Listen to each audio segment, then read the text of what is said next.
to the Ghost of Harrnehal. My name's Simon. And I'm Mackelly. Thank you for joining us for episode 91 of our chapter-by-chapter book review of A Song of Ice and Fire by George Martin. Today, we're discussing chapter 17 of Clash of Kings, Tyrion 4. And as always, we're going to chat about the chapter. We're going to try not to spoil any future plot points for you, and hopefully, we're going to provide you with some entertainment along the way. We'll summarise what happened, discuss our thoughts on it, provide some useful background, compare it to the television show, indulge in a little pedantry, and cover some reader mail. Be sure to check out the show notes, they'll provide some additional information, which will be particularly handy if you're not reading along with us. How are you, Mackelly? I am doing just fine. How about you? Not too bad. Been a busy week. Yeah. Yes, it has. So I'm past my second vaccination now. And so All right. I went to a friend's house and we played a board game. Wow. Did you remember how? It was a brand new board game, so I never knew. So I hadn't forgotten because I didn't know. Did you ever do the board game thing with your family, with the Zoom call board game? Yes, it worked beautifully. Oh, good. It worked really well and we had a good time. What'd you play, Pandemic? Pandemic, yeah. Uh-huh. That's one of your go-to games, although not Legacy, right? Just regular Pandemic. Yeah, that was just regular. But last night was Pandemic Legacy Season 0. Okay. It was very good. That's one of your all-time favorites, right? Well, this is Season 0. I've not played this one, so it's, the rules are different. So it's different than the other Pandemic Legacies. Yes. Okay. It's the same concept, but it's set in a different time era, and you've got different goals. It was a really good start. I mean, really good. We were very excited. How many? Just two of you? 4 of us. 4, okay. 4 of us, yeah. Exciting. The same people. We've played the other 2 seasons of it together, yes. The 4 of us. And, right. God, it's good. I mean, we was edge of the seat stuff last night. It was like we couldn't afford anything to go wrong in the last 3 turns. But the one thing it lends itself to, this game, is over-analysis. I noticed at one point we had our next 16 actions planned out. I was like, we're going too far, guys. We've got to let the chips fall where they may at some point. It's funny that you say edge of the seat excitement playing board games, because I think Stacy and probably a lot of other people would consider edge of the seat during board games just about to fall off of it to fall asleep. She's wrong on many things. This is one of them. That's right. Yeah. Well, we just had a guy come and clean our gutters because it's long overdue. Wow, be still my beating heart. And we have 3 skylights, and so I had talked to him on the phone. I had asked, could you clean the skylights while he was up there? And he said, yeah, I'll give you a quote on those when I get there. Well, he came to the door, and, I said, all right, do your thing. Let me know if you need me. And I realized I forgot to get a quote from him on the skylight. So I could hear him with a leaf blower up on the... my roof at some spots is 3 stories high because we have a daylight basement. So it feels like miles looking up. I can only imagine what it looks like looking down.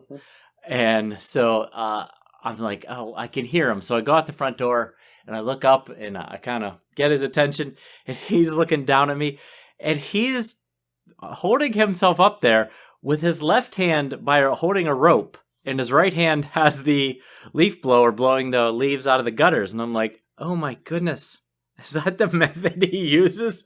That seems very precarious. If his hands are sweaty, what does he do when it comes to, late August or something? Achoo! Uh-oh. Exactly. So, I thought, whew, that's one way to do it, I guess. I thought he was going to spend a minute doing the leaf blowing of the skylights and then charge you $100 for it. I thought that's how this story was going to end. No, he did. He seemed to have done a very good job. So, very, very happy with it. All right, we got a lot to talk about, so let's do. And clearly we don't have any useful banter. So let's get, Skylights and board games. Show. How do we leave Tyrion? It wasn't very long ago. Tyrion was only 2 chapters ago. This is the closest approach of any 2 consecutive chapters by a single person that I can think of. Certainly, no one's had back-to-back chapters. Yeah, Bran was in a Tyrion sandwich. He was, yeah. So last time we saw Tyrion, even I remember this, he was working with the small council to curb Cersei's response to the completely true accusations being made by Stannis Baratheon about her son's father. Tyrion was commissioning the forging of a huge chain by the city's smiths and armourers, and he was overtly visiting Chataya's brothel while covertly visiting Shay. Why don't we give him the summary? Okay, well, snuggle in, children, because this might be a long one. Tyrion breakfasts with Grand Maester Pycelle in his chambers below the rookery. Tyrion produces 2 letters, well, technically 1 letter, 2 copies of the same letter, to be sent to Dorne with haste. As Pycelle sends the mail, Tyrion notices how many precious metal links there are in the Maester's chain, and examines an array of potions. He notices tears of lice, and pockets a dusty bottle of something else. Pycelle returns burning with curiosity about what the letter contains, but Tyrion won't be drawn. He leaves Pycelle with instructions not to tell anyone, and as Tyrion leaves, he thinks in his head, 1. Tyrion departs and meets with Bronn, who's carefully watching the sparring going on in the yard and ignoring the pretty girls walking by. Tyrion doesn't understand. Bronn lists off the various appointments that Tyrion has on offer: a meal with the mythical Tanda Stokeworth, her uncomely daughter, unmentioned but certainly on the menu. A banker from Braavos wants to see the king about repayment on a loan. Tyrion deflects him to Littlefinger. A trident lordling wants recompense for the destruction of his home in the war. Tyrion arranges some favours to buy the man off. A delegation of food sellers wants to see him too, but Tyrion has nothing to offer them. Last up is Sir Allister Thorne, newly arrived from the Wall with the animated severed hand of Other. Tyrion was ready to see a brother of the Night's Watch, but when he learned it was Thorne, he changed his mind. Instead, he arranged a sparse cell for him. At this point, Cersei and her retinue ride past, haughty and smug as ever. Along with Sir Boris Blunt of the Kingsguard, she has Hallin, the pyromancer, and Cersei and Tyrion's cousin, Sir Lancel Lannister, in tow. She's going to survey the new city defenses and challenges Tyrion that he should be doing more. She's troubled by news of Renly marching towards King's Landing down the Rose Road, but Tyrion observes that he's being quite leisurely about it. Cersei wants Tywin's army in King's Landing as soon as possible, and Jaime freed. She storms off, because Tyrion can do nothing about either of those things. Right. Tyrion reflects that Stannis is actually the bigger threat than Renly. Renly might be beloved of the small folk, but Stannis is a battle-hardened menace. Varys' spies are not coming back from Dragonstone, but Lysene war galleys have been spotted, and certainly aren't part of Team Lannister. Next up on Tyrion's day is Petyr Baelish and Tyrion Solar. He's dressed in his finery and flashing a very familiar Valyrian steel dagger. Tyrion asks about it, Littlefinger shows it, and offers it as a gift to Tyrion. The imp refuses, and both know that the other knows the backstory. Tyrion muses on Petyr's meteoric rise through the ranks at King's Landing.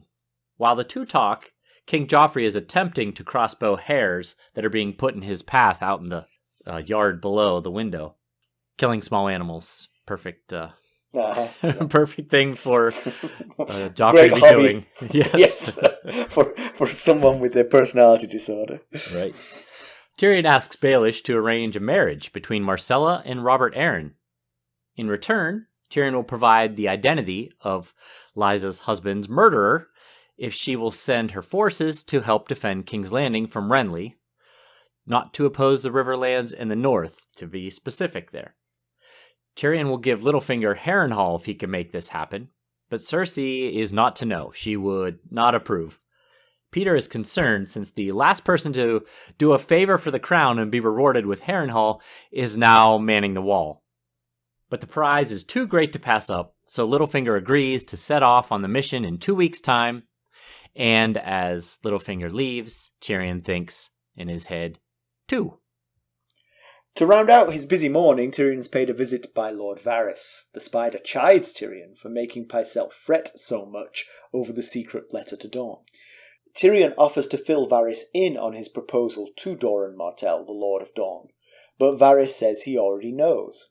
He recounts how Dorne has stayed quiet to this point, and due to their hatred of the Lannisters, it's been assumed that they would join Renly's cause at some point. The pair discuss Tyrion's offer of a spot on the small council for Doran Martell, and his sister Elya's murderer brought to justice, dead or alive. Varys knows it's not enough, so guesses at the final piece of the pie, Tommen. He'll be sent to Sunspear to foster. Varys admits it's a great plan, minus one key detail, Cersei's consent. When Tyrion responds that what she doesn't know won't hurt, Varys asks what happens if she finds out before the plans are settled. Tyrion says then he will know the person who told her is his enemy. Yep. And thinks 3. When yes. Varys giggles at that point, yes. and Tyrion thinks in his head 3. So he's counting these 1, 2, 3. But Varys he treats differently than the first 2, because Varys he actually tells him that if you tell Cersei, I will know that you are my enemy. Right. True. Yes. Yeah. That is a difference. But no, he's still pulling a trick on Varys too, because he's making Varys believe that that what they're discussing here is the exact contents of the letter, but that's not necessarily true. Absolutely right. Yeah. He's definitely he's up to something, because he's ticking them off 1, 2, 3. So yeah. But boy, this chapter was just jam packed with information and talking points, to the point where I don't think we have time to hit every single bit of detail like I would like to. When he talks to Bronn, it reminds me of my own mornings, just jam-packed with meetings and people wanting my time and attention. Right. Yeah. But he starts his morning off bright and early in Grand Maester Pycelle's chambers. And I think maybe George Martin was hungry while writing this chapter, because he talks an awful lot about food in this chapter. He does. In fact, he obsesses about several things, I've noticed. Yes. He obsesses about plums and plum-coloured things. Plums and honey. Honey specifically. Yeah. I counted 7 mentions of the word plum and 6 mentions of the word honey. Wow. He has stewed plums, plum-colored doublet. Harrnehal is one of the richest plums. The porridge needed butter and honey. Littlefinger's furtive bite of a honeycomb. Martell reaching for the honeycomb. So, yes. A lot of plums and honey talk here. Yeah. I wonder if that is sort of like just a direct sort of like, I mean, to a certain extent it makes your mouth water as a reader. I wonder if that's to sort of contrast with what we know is going on outside the castle walls, where the people of King's Landing are going hungry. Yes, that could be. Sure. Yeah. And Pycelle mentions that his table is sparse because he's trying to do his part because of the food shortage. And I thought, these are the things I want you to be advertising, and make it at least seem like the castle is trying to cut back as well. Of course, he was served plums, oatmeal, eggs. Right. So it wasn't that sparse. I mean, it wasn't like, a full English, but, there was a decent breakfast. It wasn't a bowl of warm broth. Right. Tyrion is a bit snooty about Pycelle's food as well. I mean, one thing I'll say here, Tyrion hired the best cook in King's Landing for himself. So wherever he goes, he's going to get lesser food than he gets back home. It's all about perspective.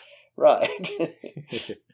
He also mentions that most of the food coming into the city is coming from the Stokeworth and Rosby areas, because they're one of the few places that have yet to be affected by the war. So right. They're in the Crown lands towards the Riverlands, but not actually in the Riverlands, right? Right, yes, they're much too close to King's Landing. Yeah. He also mentions that most of the food coming from Stokeworth and Rosby are going to the castle and the garrison. So it's not helping the small folk a whole great deal. But actually, that just makes me think back to the last Arya chapter. It seems strange to me that they are burning and destroying the towns and freeholds south of Harrnehal. They should be preserving those and then getting all that food to King's Landing. Yeah. You know what I mean? I mean, that they could take over those without any problem because they're not defended enough. You don't have to terrorize them just for the sake of it. And King's Landing's running out of food because they're not getting anything coming in. That's a very good point. Yeah. Tywin's tactic is putting his own family in harm's way because they have a hungry, growing populace surrounding the Red Keep. Burn and pillage between you and your enemy, but don't do it behind your own forces because you're just hurting yourself. You've already got those covered. Right. They're yours. They're not going anywhere. Right. So there's plenty of small folk in King's Landing right now. Gather up some of them, tell them you'll pay them a little bit and put them out in the drag them back to the fields that they just ran away from because you terrorized them. They're like, but this is my own land. Shut up and farm it. Okay, we're solving all the problems for everyone here again. Right, yeah. I think we're done. So, Tyrion gives Pycelle the letter for Doran Martell. He gives it in duplicate. And I'd never thought of that before, but I mean, these ravens must go missing from time to time. I mean, there are bigger birds out there, so sending 2 copies makes a certain amount of sense. Although he didn't actually tell Pycelle to attach them to 2 different birds, so it might be like one bird with one on each leg. You got to spell everything out, I guess. Yeah. But they were sealed with wax, but not just sealed. I think of these as being rolled up and then the seal to hold it together, but also sealed on the 2 ends, so you couldn't sort of look in and see what was going on. Yeah, the description did mention it was sealed on both sides, both ends. So yeah, maybe it is the actual ends of the seals or ends of the parchment. But yeah, I mean, it makes perfect sense. I mean, at this point in the chapter, we don't know what he's sending to Doran. I mean, we do now because we finished the chapter, but... Well, no, but we don't, right? We don't. Oh, we don't. You're right. We know what he's letting on that's been put in the letter. From watching the TV show, I believe he's told Pycelle something else. Okay. Because in the TV show, he tells Pycelle, verbally he tells Pycelle what he's sending to Dorne. Okay. Huh. And it is not what he just told Varys.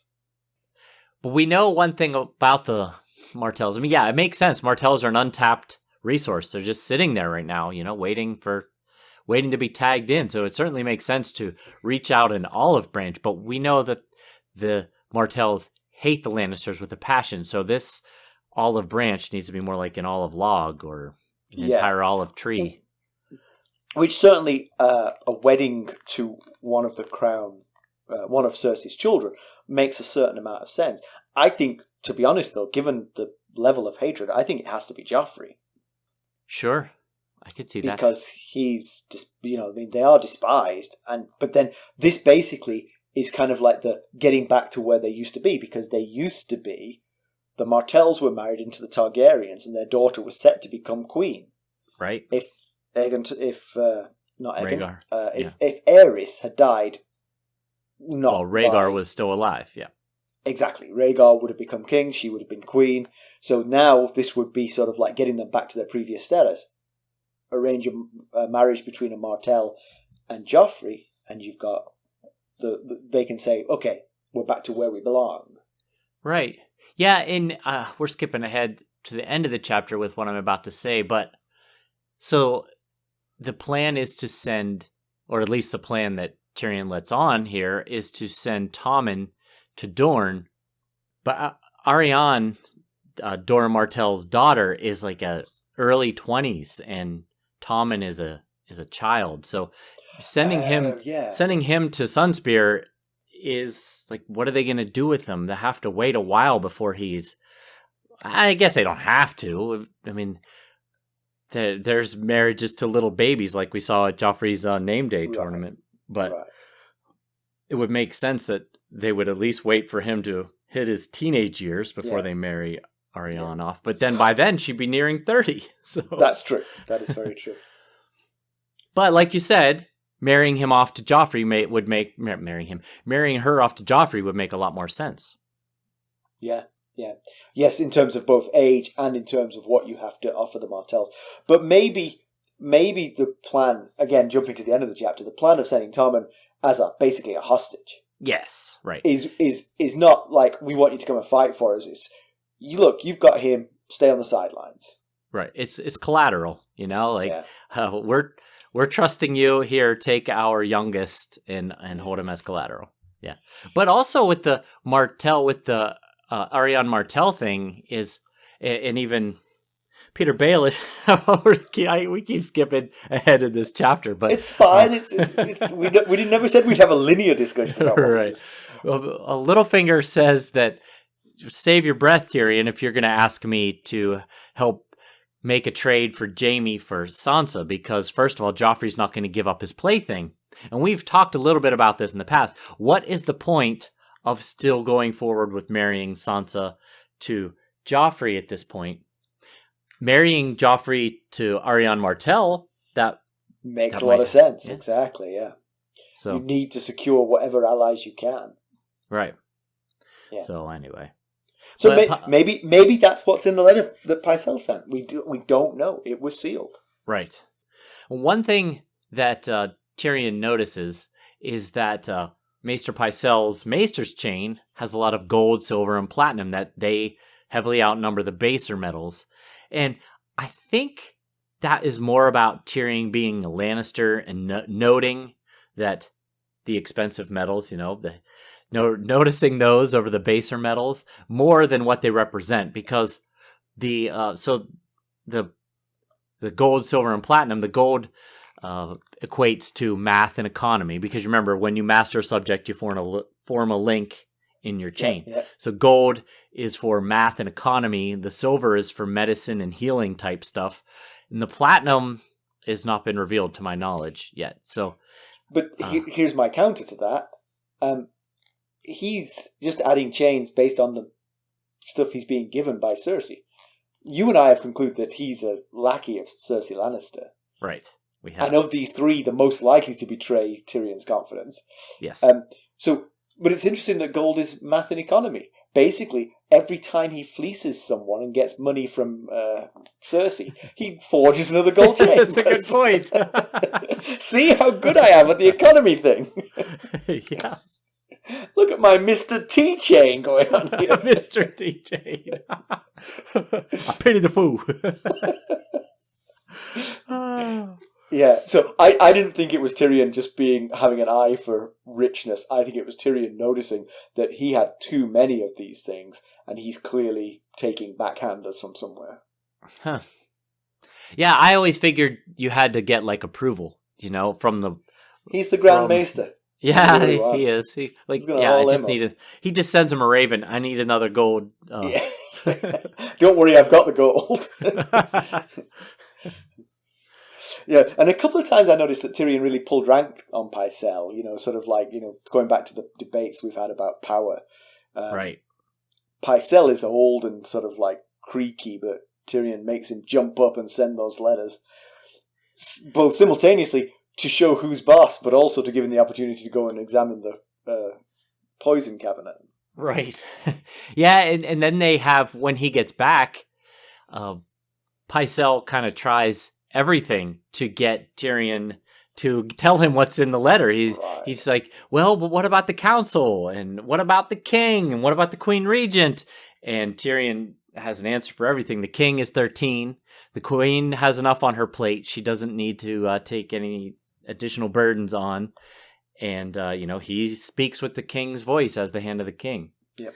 So Tyrion steals a potion. We don't see what it was. It doesn't appear to be the Tears of Lys, though, because he saw Tears of Lys, but he reached up and pulled a dusty bottle off the shelf of something else, it seemed. Now, we know that Varys told Ned that Jon Arryn died from being poisoned by the Tears of Lys, but Tyrion doesn't know that, so he doesn't have any reason to connect anything to do with that. He was just listing all the interesting-looking poisons on Pycelle's shelf. Yeah. And then, so as this part of the chapter wraps up, Tyrion says, let me know when you get an answer. And Pycelle says, yes, of course. And he says, and only me. Right, yeah. And Pycelle, the description is something like his hands were clutching his beard like a drowning man clutching for a rope. And, that's because we know he's Cersei's man. And so he's starting to panic. What's he supposed to do here? He's been specifically told, do not tell anyone else. But he's also probably under very specific instructions by Cersei to tell me anything that Tyrion tells you.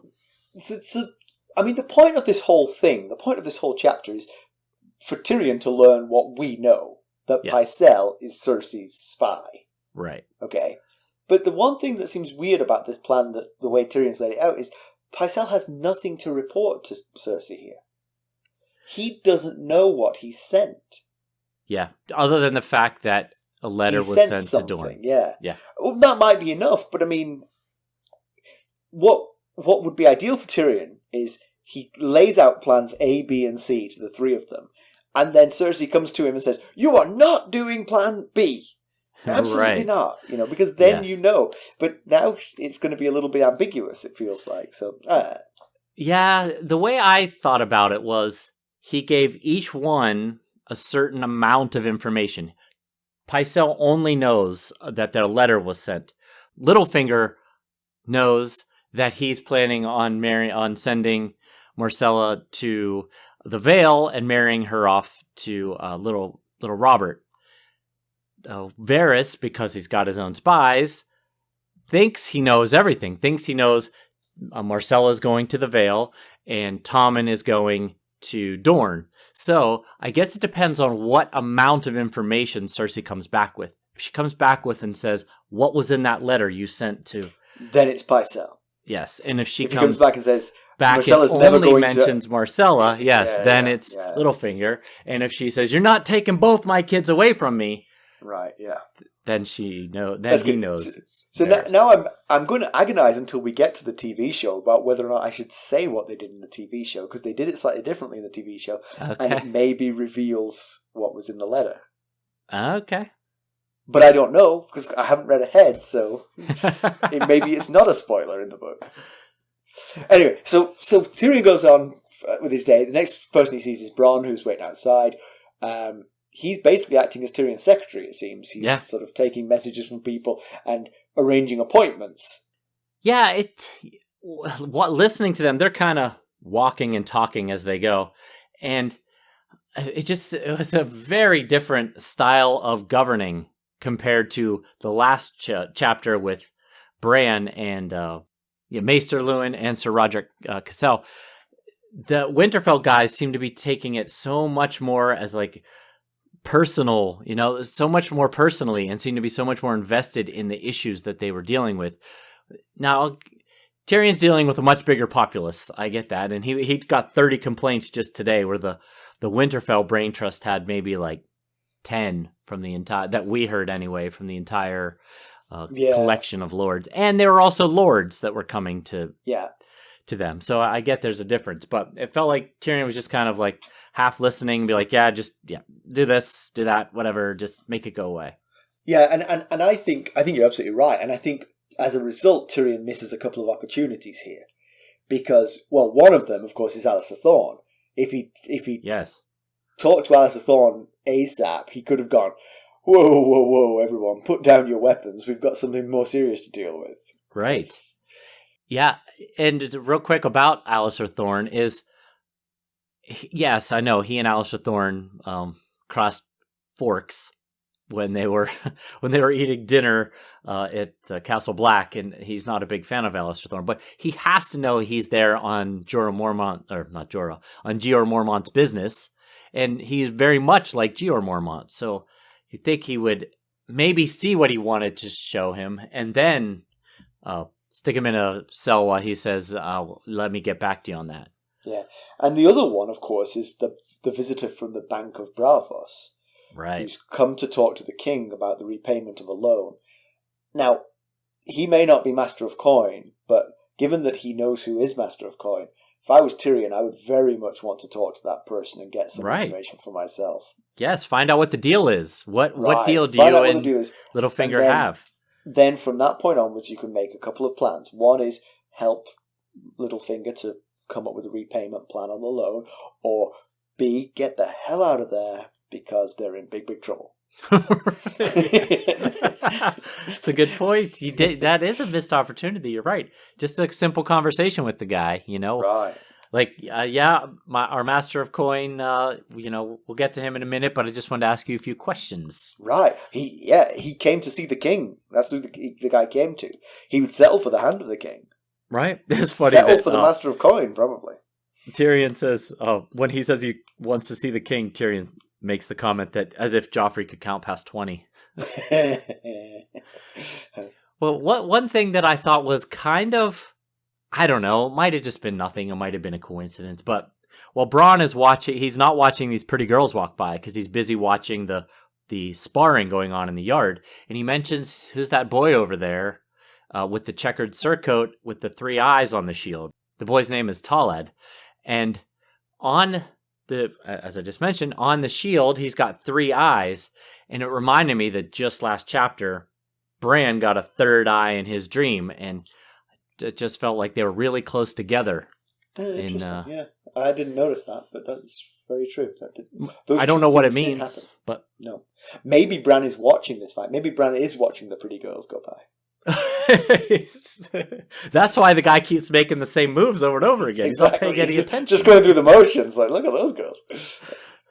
So, then one of the other things he mentions, as we mentioned in the summary, that Bronn mentions to Tyrion, is that Lady Tanda Stokeworth is trying to woo Tyrion for her daughter Lolly's, and so she keeps inviting him to dinner.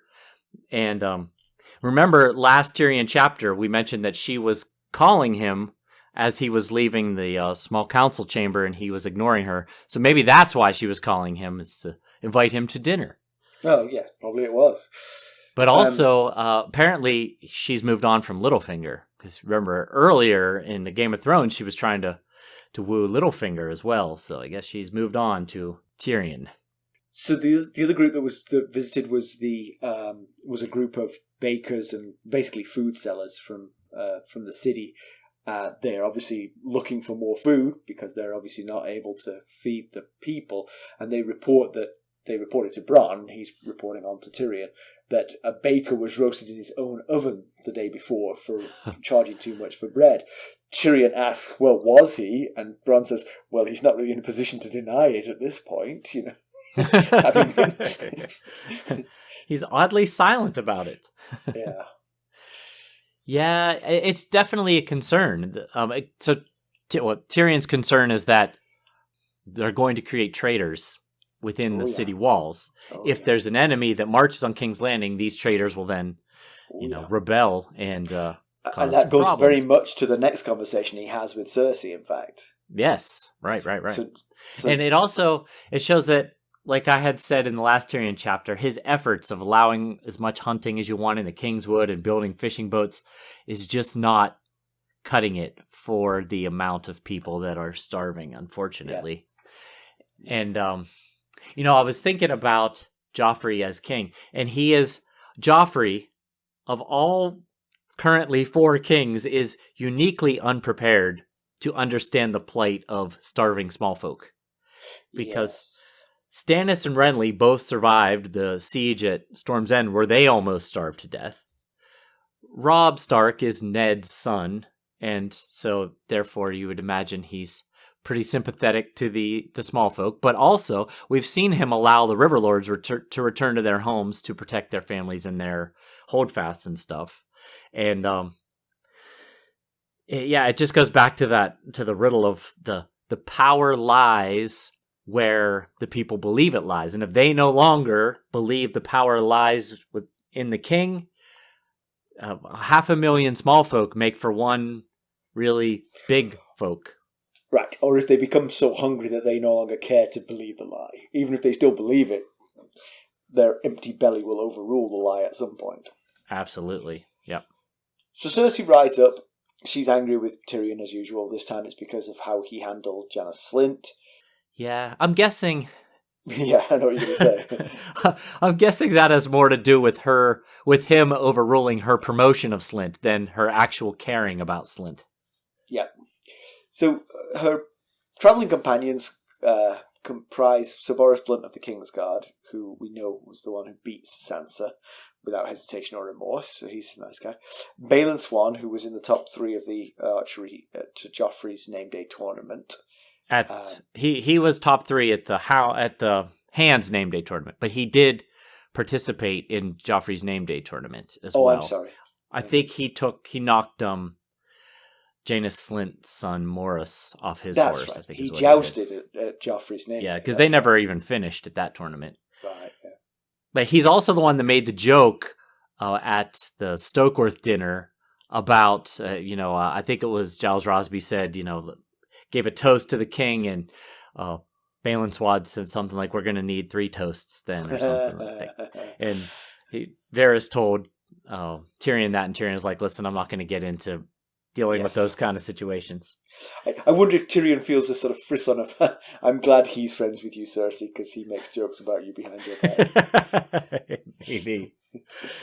No, Balin Swan's an interesting character here because he's likely held here by force, like the Red Wine twins are, because he is from the Dornish marshes and owes his fealty to the Baratheons as the family. The Howells owns their fealty to the Baratheons. I would remind you that in many Baratheons' minds, King Joffrey is a Baratheon. That's a good point. You're right. Yes, you're right. Yeah, but it might not be. But he might not be, but he might be. I mean, yes, clearly some Baratheons upped and left when Joffrey became king. Yes, Renly, to name but one. His father, Julian, was one of the few Stormlords that actually met with Davos, that Davos reported to Crescent back in the prologue, but he offered no support to Stannis. So he clearly doesn't buy into Stannis as king. So you're right. It's either Joffrey or Renly at this point for them. So Giles Rosby is there. He's the one who toasts with not enough glasses.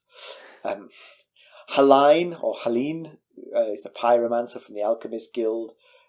Yeah, do you remember back, I think it might have been Tyrion 1 of this book, Tyrion found out that Cersei had ordered 10,000 barrels of wildfire, and the pyromancers are who make wildfire. Right. So that's why he's in her retinue. Yeah. And now Sir Lancel Lannister. Yes. Kevin's promotion. Son, the Cersei and Tyrion's cousin, who was knighted soon after he plied Robert Baratheon with wine just before he was gored by the boar. So right.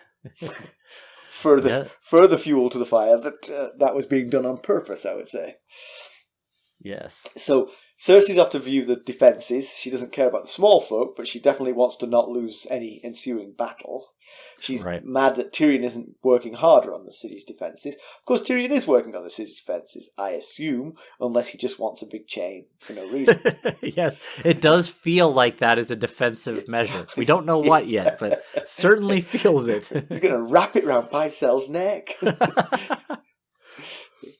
Yeah, she's she's like stressing, to him. She's like, and Renly is riding up the Rose Road with 100,000 people. Point of order. It said that in the book. You just said something that was said in the book. He's riding up the Rose Road.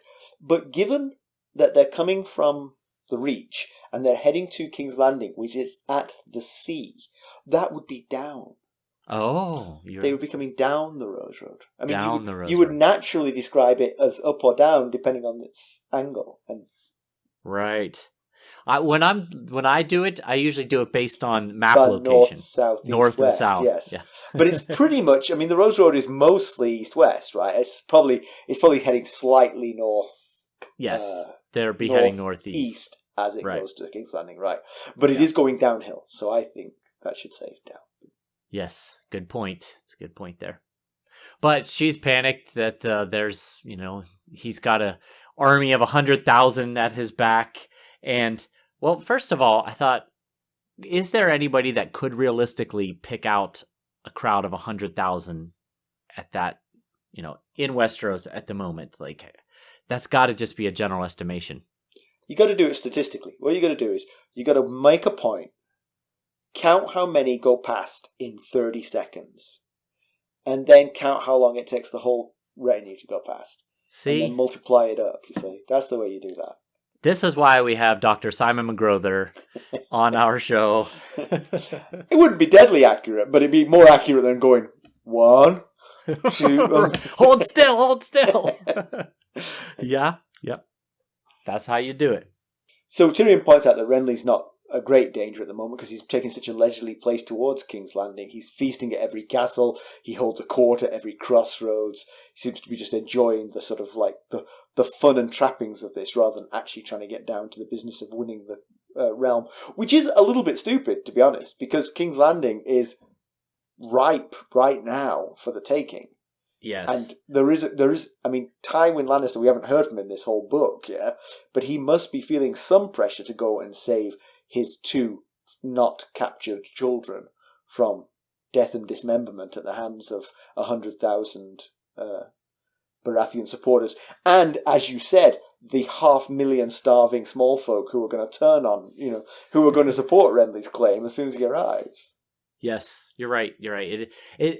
Tyrion points out the smart side of it, that, we'll just stay back and let us fight our other battles. And if we lose, then he'll just waltz in. And if we win, then he'll take us out because we're weakened. But you're right. There's absolutely a downside to it as well, because right now it couldn't be much more ripe for the taking. Yeah. But that is a good counterpoint, because while Tywin is still tied up, he's losing troops, not all the time. It's not like the war is active up there particularly, but, there's going to be attrition of Tywin's forces. Meanwhile, Renly is adding people to his army as he goes. Right. Plus, he could be waiting for Robb Stark and the Lannisters to butt heads again. Yeah. So, but the description of his leisurely pace reminded me of both what Cresson and Donald Noy from the Night's Watch said about Renly. Well, they didn't say the exact same thing, but the things they said kind of fit with this whole thing here, that he loves the idea of playing king. He loves the pledges of fealty and the tourneys and the pomp and circumstance. But what kind of leader is he going to be when push comes to shove? And all of that makes perfect sense to what he's doing. He's just enjoying being king on a long parade through the countryside. Exactly. Yes. That is why Tyrion thinks that Stannis is the bigger threat. Because even though Stannis doesn't have any kind of ground presence right now, he is a tested battle commander. He's an adult who's been there, done that, won battles, and has made tough decisions. I think the other thing possibly that Tyrion fears is that although they've made rival claims and probably are at each other's throats a little bit, that they may join forces. If maybe Renly has had word from Stannis, I'll be attacking King's Landing in 3 weeks. Take your time. I'll meet you there. Oh, man. I don't know that we've got the time to get into if Renly was supporting Stannis like he probably should be. I mean, this war might be over by now. Yeah. But the power between the two of them. Yeah, but he wouldn't even have to support it. You could do that. You could say, yes, I'll do that, and then turn the tables on him, Sure. Say, thank you for your help getting in here. Thank you for that new fleet I have in the... That looks good. Yeah, that was Davos's concern, that we could take King's Landing, but we don't have the men to hold King's Landing. Yeah. So, but that, I was thinking about his leisurely pace. One final thought on that was that these are... We saw what happened to the Riverlands folks. They eventually needed to get back to their lives. Now, of course, they got back to their lives because their lands and people were being killed and burned. But this is the reach that a lot of these people are coming from, and it is no longer summer. They're in a fall now. So how many of these folks are going to at some point be like, I got to get back and harvest all these crops that I've been planting. This is the breadbasket of the realm here. Yeah. Yeah. So, he might want to speed it along a little bit. Yeah.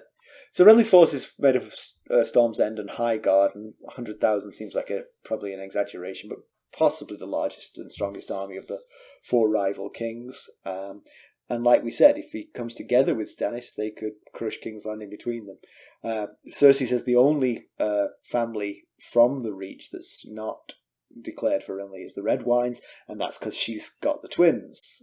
Horace and Hobber, or Horror and Slobber, as Horror and Slobber, exactly. Jane used to call them. But that could be very important, because the Red Wines have the fleet of the Reach. Right. And so that does give her a sea presence, which she otherwise would not. Now, I don't know if how firm a grip she's got of them. They're sitting out at the moment. Would they actually come to her help? I don't know. I don't know that they would. I guess it depends on how much she threatens the boys' lives. Right. But at the very least, if Renly also had the Red Wine fleet at his disposal and had a land and water Oh, I see what you situation. mean. Yes, then he wouldn't need Stannis. Right, he wouldn't. Yes. Yeah. All right, so Yeah. let's move on because we're never going to get through this unless we hurry up a bit.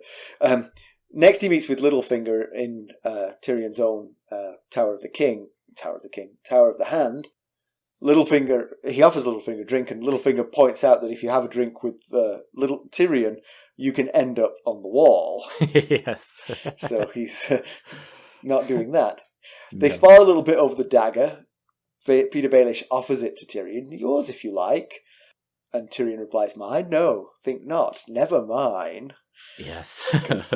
He knows full well that Cat accused him of this being of the Valyrian steel dagger belonging to him being used in the assassination of Bran. But does Littlefinger know that? He's safe to assume that she told him, that she told Right. Tyrion. But they're Yes. rather than talking about it directly, they're having this little subtext fight. Yeah, you'd have to make the assumption that they both know what the other person knows, and they both know the other person also knows. Right. So, but I was wondering why Littlefinger was walking around with a dagger, especially here at the office of the guy he framed with it. So I mean, that's how ballsy he is, I guess. yeah, it had to have been intentional. Well, you don't just accidentally flash that dagger around in Tyrion's office here. But you see, this again goes to like not really understanding Petyr Baelish's motivations for things. Because, okay, is his motivation love for Catelyn Stark? Maybe. So all of this was to get rid of Ned Stark so he could move in on Catelyn? Is his motivation just causing problems in the realm? That makes sense here because he's just adding to the problems. First of all, I said this was your dagger, and now I'm wearing it in front of you. Right? Yeah, chaos. Right. He's an agent of chaos. Chaos monkey.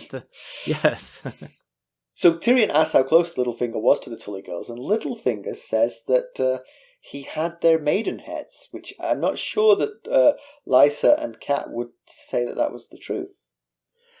Well, we definitely know Cat wouldn't say that because Tyrion thinks that's a lie. He's pretty sure it's a lie, and it's so well delivered that he almost believed it if Cat hadn't told him otherwise.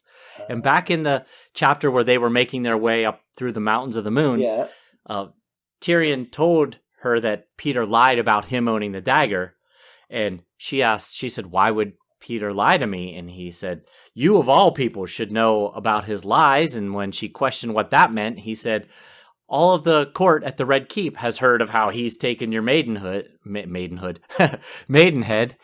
no, maidenhood is actually the right word, I think. She said that's a lie. So yes, she specifically told Tyrion that was not true. Huh? Yeah. So, but it's twice in 2 chapters that Tyrion has commented on Littlefinger's lying abilities. when he was suggesting the lie about Shireen's parentage. Yes, he said, "You are quite a skilled liar." Mm-hmm. So Tyrion wants Littlefinger to use his influence with the Tully girls to... and Littlefinger assumes that he's talking about trading Jaime for Sansa, and that's not going to work. That, like you said, Joff's never going to give up his plaything, and Catelyn wouldn't trade Jaime for certainly not for one of her daughters. Right, not for one. She did tell Robb we should do it for 2. Right. If we get our girls back, yeah. we should make the trade. And he said, "I can't. They will take my crown if I did that." But I'm thinking the Joff won't give up his plaything comment. If that was offered, Sansa for Jaime, Cersei would press very hard for Joffrey to do it. She wouldn't listen to Joffrey. She would just do it. Yeah, exactly. Yes. I mean, even if I'm just thinking he's 13. They could probably do a bait and switch, like, "Whoa, look at this girl. You can have her beaten you can as hit well." with your crossbow. Yes. So, but regardless, without Arya, it's not going to matter. They're not doing the deal for just one of the girls. So. Yeah.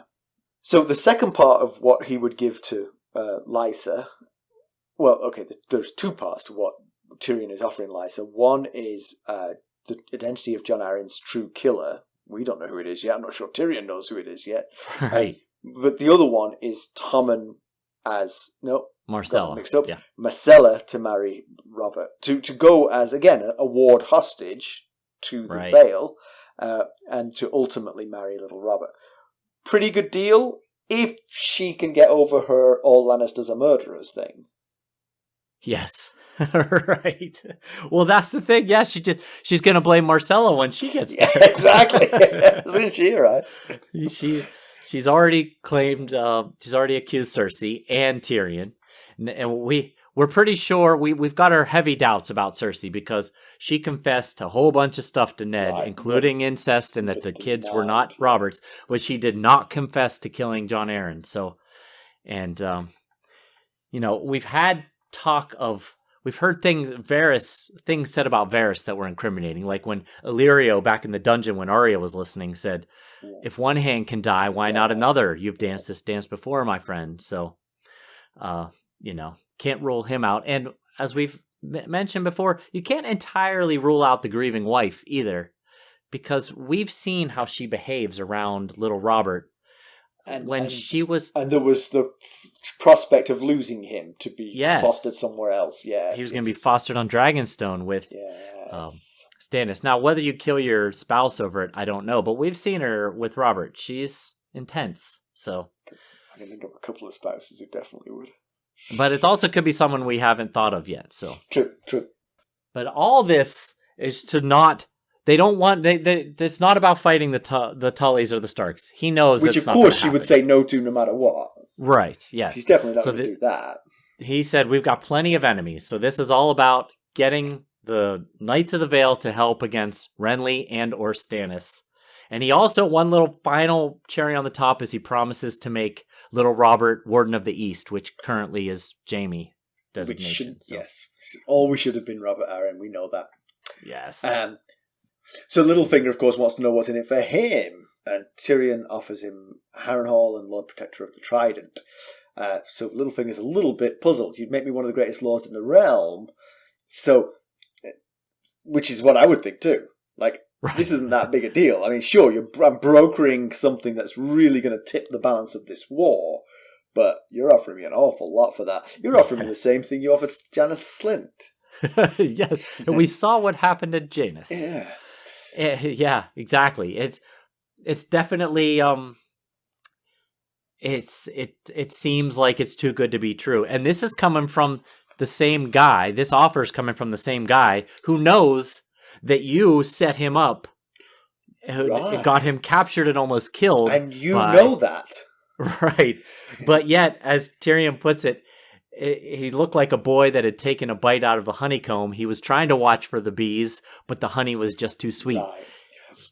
Which for me is a fascinating thing because I thought Littlefinger was immune to this kind of thing. Obviously, Littlefinger's made himself rich and powerful, depending on how you define power, of course. Right. But he really is caught by this. He's like, oh, I do want that. I do want that. I fear that I'm being drawn into a trap. I feel like Tyrion's lying to me, but I've got to go for that anyway because it's there in front of me. Yep, he found Littlefinger's weakness, ambition.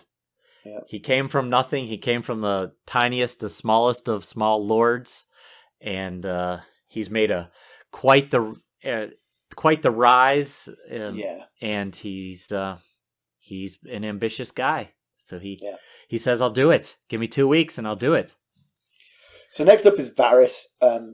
I think Varys shows off that he's got better spies than Littlefinger, and you'd like to think he does. He's the master of spies. Littlefinger's got more money than Varys. Right. They're both well suited for their jobs. Yeah, you wonder, is Podrick Payne, or that serving girl of Pycelle's, are they passing along the info? Pod can barely talk to Tyrion. Maybe it's all a ploy. Maybe he's a very confident little kid. He just pretends not to be to throw him off his game. But there's also, we know that Maegor the Misunderstood killed all the people that built the Red Keep so that he would be the only one that knows the secret passages and stuff of the Red Keep. So there's plenty of those, and maybe Varys has stumbled across them and can actually listen in on conversations. Yeah. Tyrion acts annoyed and disappointed that Varys knew what he did, but because at the end of all this he says 3, he always intended for Varys to find this stuff out. He was never really keeping it from him. Right. Yes. You wonder if maybe he leaked it so that the spies could find it. But the overall offer is to Doran Martell that at least Tyrion lets Littlefinger lets Varys believe that he's figured out is a seat on the small council now that Jaina Slynt has vacated it. Gregor Clegane and or Amory Lorch, they don't mention him, but he was also involved in the death of Elia and her children. That's right. Yeah. Varys says that lands and gold are a given, and that the final piece is Tommen. In return, aid the Lannisters in the war. So the seat on the small council is pretty straightforward. There's an open spot. Okay, cheers if you help us out.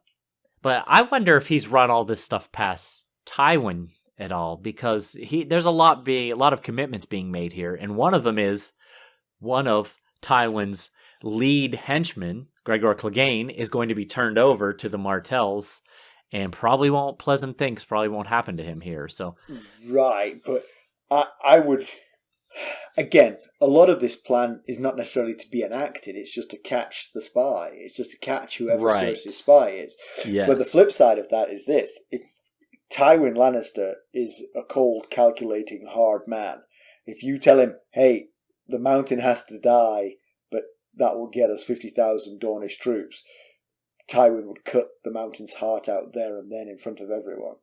That's what Tyrion's banking on as well, because he says, even my father would be the first to tell you 50,000 swords is worth one rabid dog. So right, yeah.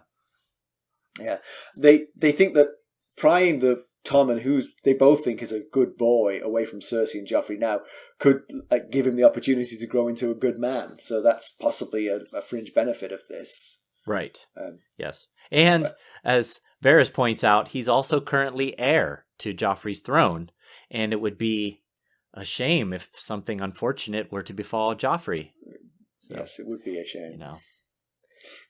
But also Tommen is very much more influenceable than Joffrey, who doesn't seem to be at all influenceable, other than his own whims. And of course, if Varys is right with all his deductions, and all of these things do come to pass, that's 2 of Cersei's children leaving King's Landing to be fostered / hostages of other people.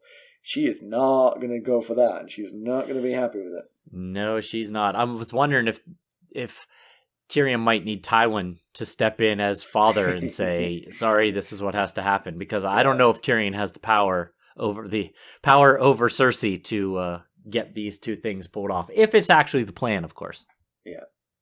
Yeah, so if the Dornish troops did come in on the Lannisters' side, that would be a big problem for Renly, because now he would be besieged from the south and from the northeast. So it definitely could tip the war, for sure. Yeah. So, but basically, like we said at the beginning, he's told different versions to all 3 members here. Pycelle only knows about the letter to Dorne. Littlefinger knows Myrcella is going to the Vale. Varys knows about Tommen to the Dorne, Myrcella to the Vale, and I guess we'll just see what version Cersei gets, how much info she gets. Yeah. It's not the most straightforward plan, but I guess I could see it working. I could see. Yeah, he's doing all of this because he's doing what Tywin asked him to do. Tywin asked him when he sent him off to go rule in King's Landing. He said, "Root out if there's any small council members that are treating us false." And Tyrion said, "I know, heads, spikes, walls." And he said, "Tyrion." The one thing I will say about that is spying for Cersei isn't necessarily treating the Lannisters false. It may not be for the good of the Lannisters, but it's, you could, if I was Pycelle and you catch me bang to rights spying for Cersei, I'd be like, she's your sister.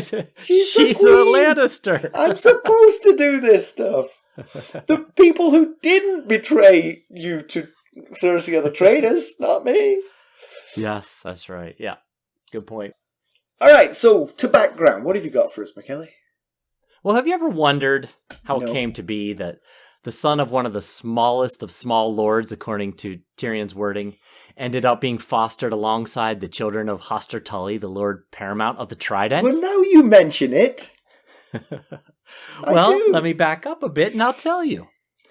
So Petyr's great-grandfather was a Bravasi sellsword in the service of Lord Corbray of the Vale, and we've met Sir Lyn Corbray in the Eyrie when we were in those chapters. And as we learned in this chapter, Petyr's grandfather was simply just a hedge knight. But according to semi-canon sources, it was the grandfather who managed to acquire a tiny bit of land in the Fingers and build an equally tiny castle on it. The Fingers, of course, being a group of small peninsulas in the northern part of the Vale. Now, due to his Bravasi heritage, that night, Petyr's grandfather took the Titan of Braavos as his sigil, which Petyr then changed to the Mockingbird. But thanks to the little castle that he built, Petyr's father became the smallest of small lords.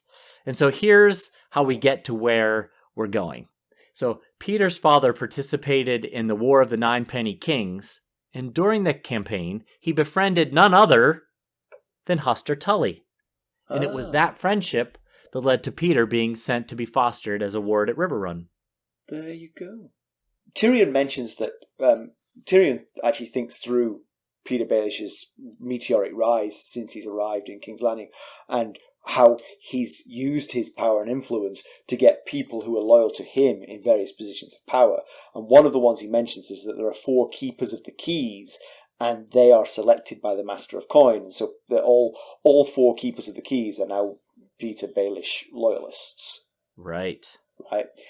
Then not much information is given about keepers of the keys, but according to semi-canon source of Blood of Dragons, which is approved by George Martin, the keepers control the keys that open certain doors and chests that belong to the royal household. They also oversee the items that these locks guard. The first controls the king's jewels. The second, the king's purse funds for the king's personal interest. The third holds the key to the Red Keep's armory, and the last holds the keys to the king's manors outside of King's Landing, for example, Summerhall. Their responsibilities Before it was burnt to the ground. That's right. You really don't need the key anymore. You know. Right. Unfortunately, he also had the key to the fire extinguisher, and he lost it. He wronged it. Their responsibilities include hiring assistants overseeing investment of personal wealth and acquiring such things as the king desires. Comparison with the television show. So, be careful. There are potential spoilers in here, because the television show doesn't do this quite the same. It very much has the same idea of Tyrion telling the 3 small council members different stories to see which one gets its way to Cersei. If you're afraid of spoilers, you can just skip to the next chapter on the chapter markers that I put in here. You can just go straight to Pedantry Corner. So that's good. Do that now if you're afraid of this being a spoiler. Okay. The only difference is that the nature of the 3 plans. Basically, to Pycelle, he says, I'm going to send Myrcella to Dorne to be a ward, hostage, and ultimately a wife. To Littlefinger, he says exactly what he said in the book. I'm going to send Myrcella to the Vale to be a ward, hostage, and ultimately a wife. To Varys, he says, I'm going to marry Myrcella to Theon Greyjoy. Oh, wow. So it's all Myrcella. It doesn't involve anyone else. It's all Myrcella. It's where she's being shipped off to. And all 3 of them get a different story. Okay. Theon Greyjoy is kind of out of the blue there, but hey, they're another group.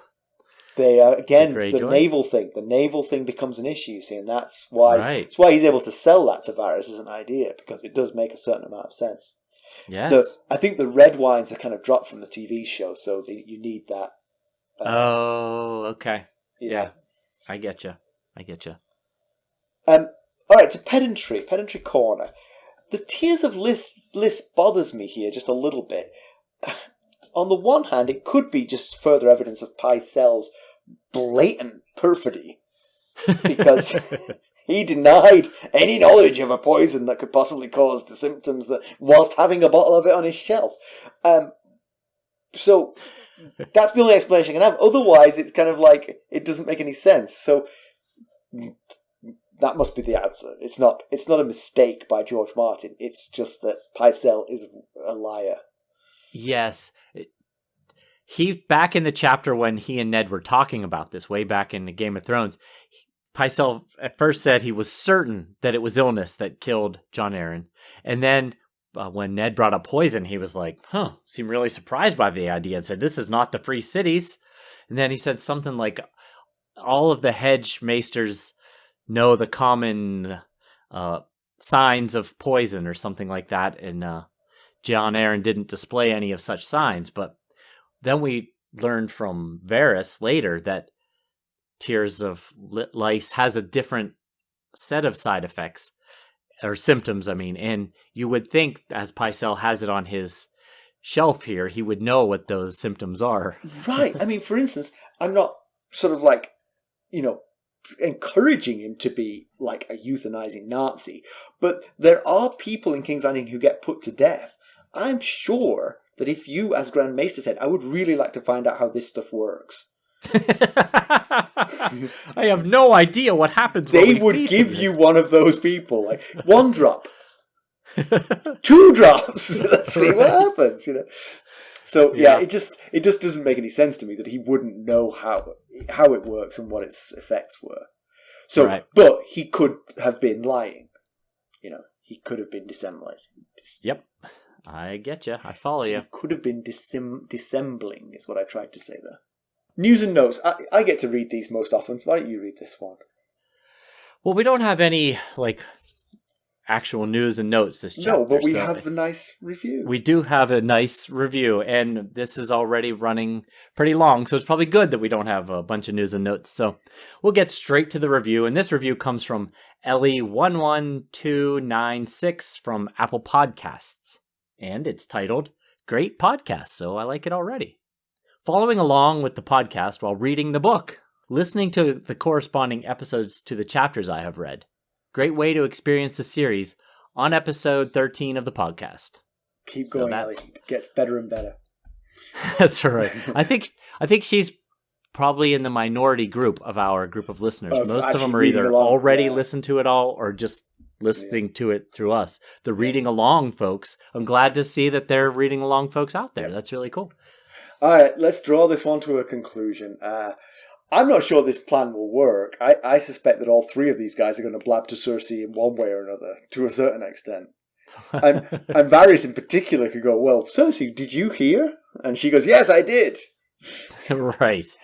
Yeah, that's a good point. Oh, I guess each one doesn't know what the other one knows, right. Maybe. Or maybe Varys does. Varys knew these things ahead of time, so he would likely know where he got them from. So he might know who Tyrion told what to. But again, Tyrion just agreed with what Varys suggested was in the letter. Right, yes. But the first thing that Varys says to Tyrion is, you're a cruel man for making the Maester fret like he is. So he must know what he did and didn't tell the Maester. So yeah, you're right. It definitely wasn't the most straightforward way he could have handled this. 3 separate, very individualized stories would have been the way to figure it out. Right. For instance, marry the 3 children to different Martells. Right. Marry Joffrey to a Martell. Marry Tommen to a Martell. Marry Myrcella to a Martell. Kind of easier, really. Although that does miss out on the Littlefinger connection to Lysa Arryn, which of course is a useful. It's a useful hook, and it's why only Littlefinger could broker that deal, nobody else. Right, but if you're only trying to figure out who the mole is, right, your method would work right there. So, what did Tyrion steal? I'm fascinated. Right. He doesn't appear to be the Tears of Lys because the book says he saw the Tears of Lys and then pulled down a dusty bottle of something else. It seemed. Yes, it didn't. I did not get the impression he took the Tears of Lys. I'm just going to keep saying Lys while you say lice. Just FYI. I only say lice because Roy Dotrice says lice, and I listened to the chapter about 10 times this week. So I can't imagine that he needs Viagra. Tyrion. It doesn't seem like it. So. And plus, honestly, if that's what it was, I'm pretty sure it wouldn't be dusty on Pycelle's shelf. Yep. See, yeah. You're reading with a really careful eye there. Yes, yeah. I see what you did. Will Littlefinger have any success wooing Lysa Arryn to the Lannister side? It seemed like she was more terrified to get involved earlier when Cat was with her than anything else. She wanted no part of this war. So very true.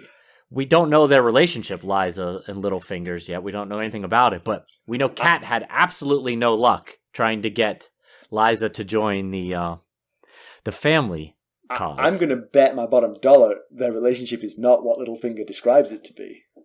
Oh. I'm not sure how it would be different, but I know Littlefinger's lying because he was speaking.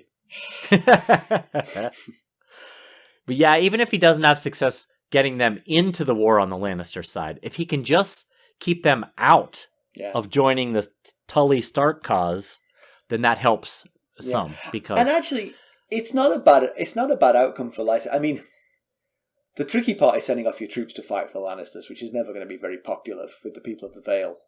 Right. But actually, the marriage kind of makes a lot of sense, especially if you get to foster Myrcella so that the two of them grow up together. Because Myrcella seems like, relatively speaking, one of the nicer Lannister children. Well, okay. Yeah. Not Joffrey, I should say. That is rough, sending Myrcella to the Eyrie, because, I mean, he knows firsthand what Lysa and little Robert are like, and he is willing to hand over his niece into that mess. So, but for the good of the realm, I guess. Yeah. But if Tyrion can sway the Vale and or Dorne to the Lannister cause, that might swing things back in their favour. Dorne would harass Renly. The Vale would keep Stannis occupied and could also help them against Renly.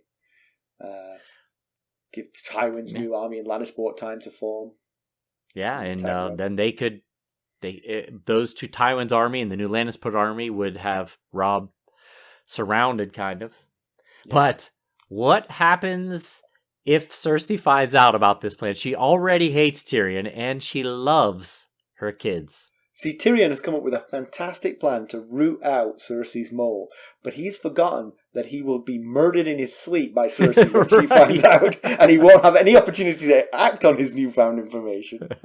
Why are you stabbing me? Where do you think they're going? I got to know. Wait, talk quick, I'm dying. Yeah, that is a problem. Yeah. So, and but seriously, how would he use that information? Is he going to just use it to sort of like maybe feed her false information from that point forward? Maybe treat this person like an enemy from now on? Or will he get rid of them? Like you said, head spikes walls. I mean, just get them off the small council to erode her power further. He got rid of Janos Slynt. Now he gets rid of the other Cersei loyalist. And the small council becomes his to control, perhaps. That's what he needs. He needs his people in high places and low places, in all places, really. Yeah. Fascinating chapter. It was very fascinating. And it was nice to spend a whole couple of days with you. As always, you can reach us at ghost.harrenhal@gmail.com and follow us on Twitter at @GhostHarrenhal. We're on Facebook, Instagram, YouTube, and now Discord. That's right. And if you wouldn't mind going out and leaving us a 5-star rate and a glowing review, we certainly would appreciate that, and we might read that review here on a future episode. Thanks for listening. Thanks. Bye. Bye.